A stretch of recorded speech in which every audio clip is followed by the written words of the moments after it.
So what do you think about the 70th UN session? Who did you see here, and what do you think about the Millennium Goals?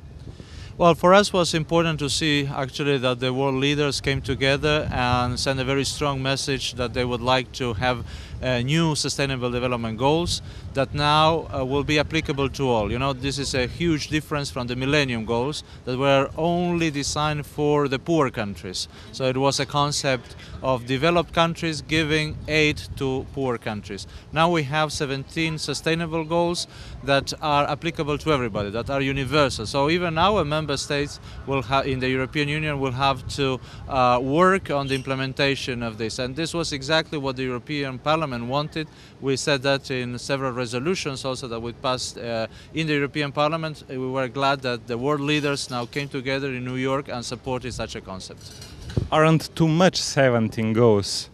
Well, that was a huge debate in the past, but probably could have been a lower number. The problem is that the risk was that then the most innovative goals will be probably deleted from that list. What I mean by most innovative, well, for example, the goal 16 on peace and justice, on good governance, on combating corruption, because look, if we increase only, for example, by 1% in developing countries, the revenues, yeah, not the level of taxes, but the collection of taxes, we will get twice as much as the total aid that now the developed countries are giving to the developing world. So we need to mobilize, for example, resources from there. We need to curb corruption, because corruption is costing developing countries 10 times more than they are receiving from foreign aid. This is a new concept, but if we do not address these issues, of course we will not achieve sustainable development.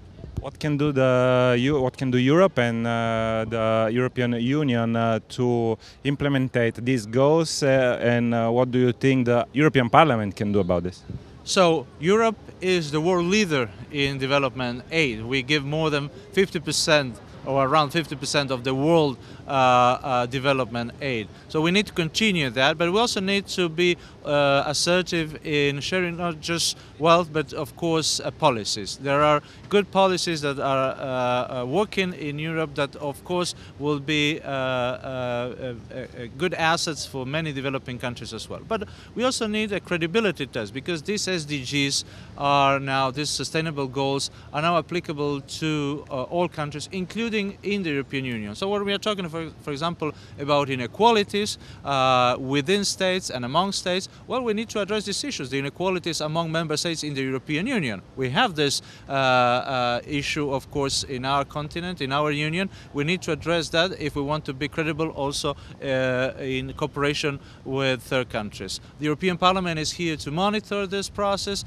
to hold accountable both, of course, the Commission in first place, but also to call on member states to do an implementation strategy for the new development agenda.